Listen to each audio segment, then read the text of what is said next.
Hello everyone, welcome back to our channel. We've got a lot to discuss today as we delve into the recent events unfolding in France. Over the past week, the country has been rocked by a wave of civil unrest following the tragic police shooting of a teenager named Nahal M. The situation has been tense, with violent protests, significant damage to public property, and strong police response. But there are signs that things are beginning to calm down, and today we're going to take a closer look at the latest developments. So, make sure you're comfortable, and let's get started. The recent wave of civil unrest that has swept across France appears to be showing signs of abating. This comes after 5 consecutive days of intense protests, which erupted in response to the police shooting of a teenager, Nahal M., during what was supposed to be a routine traffic stop.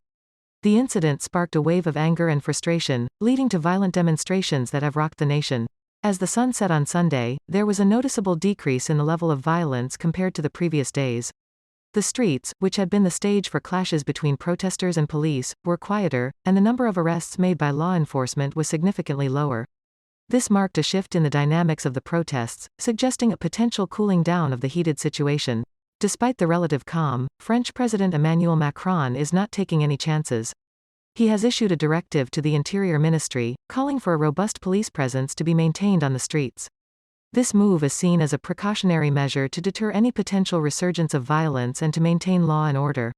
The president's decision underscores the seriousness of the situation and the government's commitment to ensuring the safety and security of its citizens. On Monday, a new form of protest emerged as mayors across the country called for peaceful rallies to be held outside town halls. This was a direct response to the violence and looting that had taken place and a call for peace and unity. The mayor's initiative represents a collective effort to reclaim the narrative, shift the focus from violence to peaceful protest, and voice their opposition to the destruction that has been wrought on their towns and cities. In Nanterre, the hometown of the young man whose death sparked the protests, Mayor Patrick Jerry expressed his relief that the violence had subsided. However, he was quick to remind everyone that the underlying issue, the incident that triggered the protests and the ongoing demand for justice, should not be forgotten. His words serve as a poignant reminder of the need for a thorough investigation into the circumstances surrounding Nahal's death, and for accountability for any wrongdoing. As the situation continues to evolve, the French government and the public are grappling with the complex issues of police violence, social unrest, and the need for justice. The protests have brought these issues to the forefront of national consciousness, prompting difficult conversations and highlighting the urgent need for reform. As the country strives to navigate this challenging period, the hope is that these conversations will lead to meaningful change and that justice will be served for Nahal M. As Monday dawned, a new form of civic engagement emerged in response to the recent upheaval. Municipal leaders across the country urged citizens to gather outside city halls in peaceful protest against the violence and looting that had marred their communities. This call to action represented a collective plea for unity and a stand against the destructive forces that had been unleashed.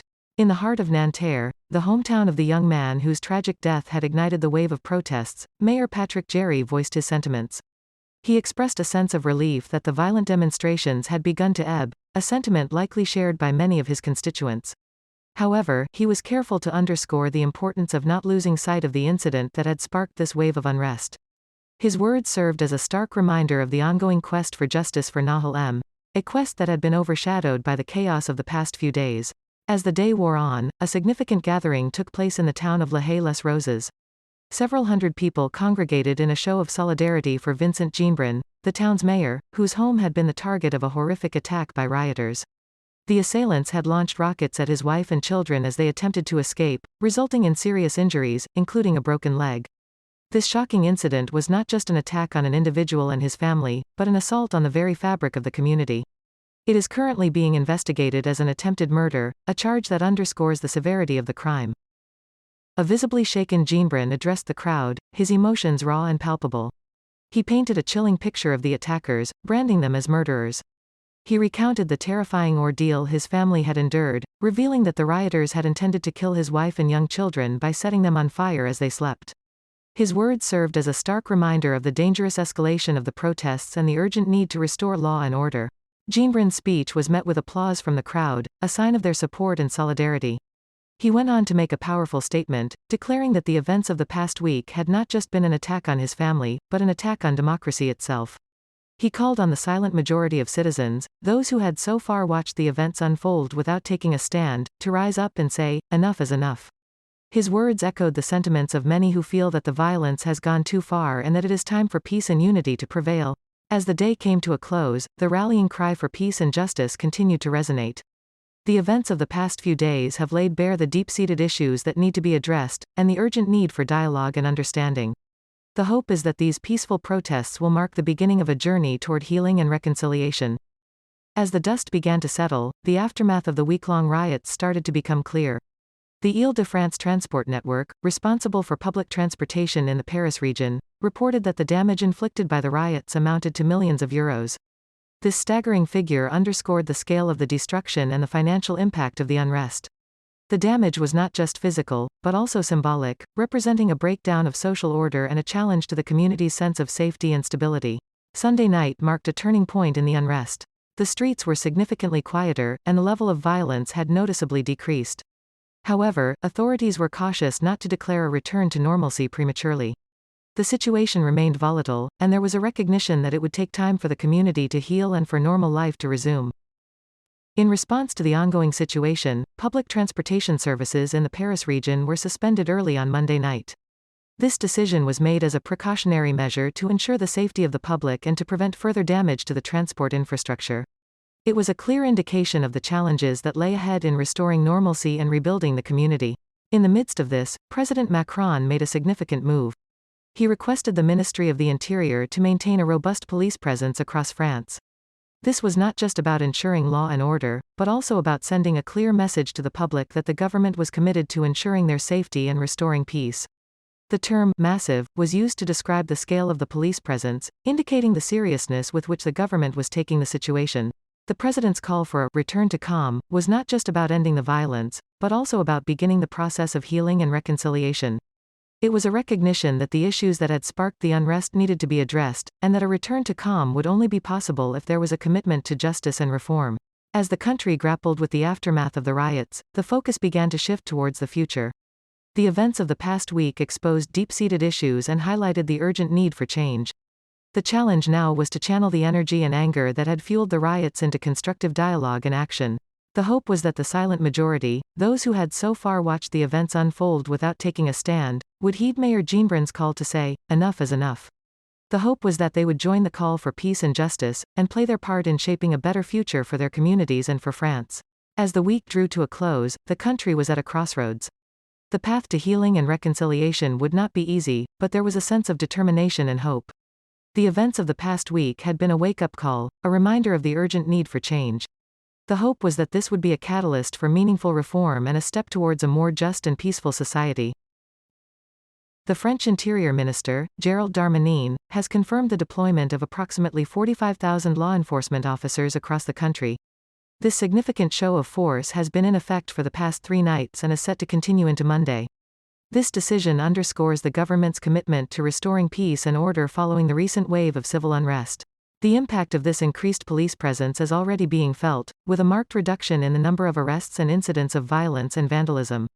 On Sunday night, law enforcement detained more than 150 individuals, a significant decrease from the over 700 arrests made the previous night. This reduction in arrests is a promising sign, suggesting that the situation is beginning to stabilize. The decrease in violence is also reflected in the number of cars set ablaze and buildings damaged or set on fire. On Thursday, at the height of the unrest, a staggering 1,900 cars were set on fire.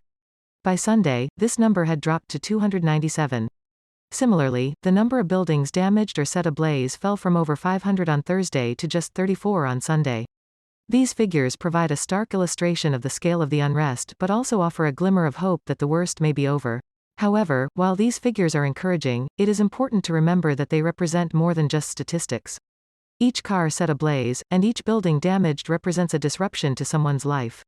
The impact of these acts of violence extends beyond the immediate damage, affecting individuals, families, and communities.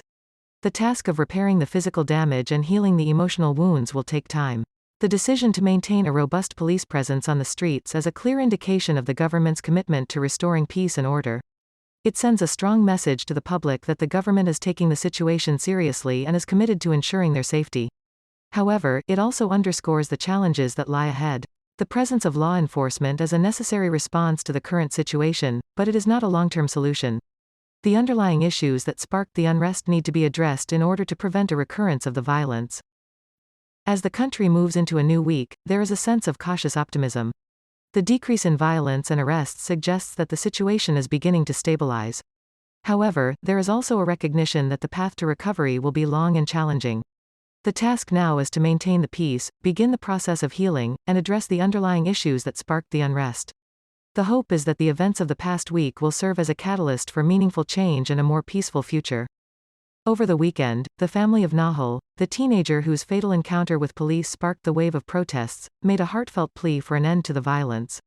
Nahal's grandmother accused the rioters of exploiting her grandson's death as a pretext for their actions. She implored them to cease the destruction of public property, expressing her belief that such actions do not honor Nahal's memory but rather tarnish it. Another family member echoed these sentiments in an interview with the BBC.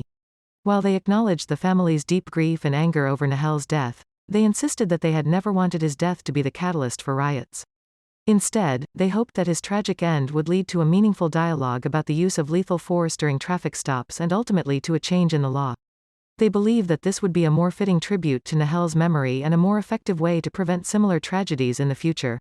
The family's pain was further compounded by the creation of a GoFundMe page for the family of the police officer who shot Nahal. The fundraiser, which was initiated by a far-right media commentator, had raised over €1.1 million, £956,200, by Monday and was continuing to grow. The family member expressed their distress at the outpouring of support for the officer's family, describing their heartache at seeing the funds steadily increase.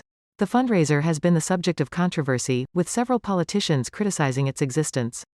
However, GoFundMe defended the fundraiser in a statement to French newspaper Le Parisien. The platform stated that the fundraiser did not violate its terms and conditions as the funds were intended to support the officer's family, not to fund the legal defense of an alleged violent crime. This statement has done little to ease the family's pain, and the controversy surrounding the fundraiser continues to add to the tension surrounding Nahal's death. In response to the GoFundMe page for the officer's family, a separate fundraiser was set up for Nahal's family on a different platform. By Monday afternoon, this fundraiser had raised €215,000, £184,862. While this is a significant amount, it pales in comparison to the funds raised for the officer's family, further highlighting the deep divisions and tensions that have been exposed by Nahal's death.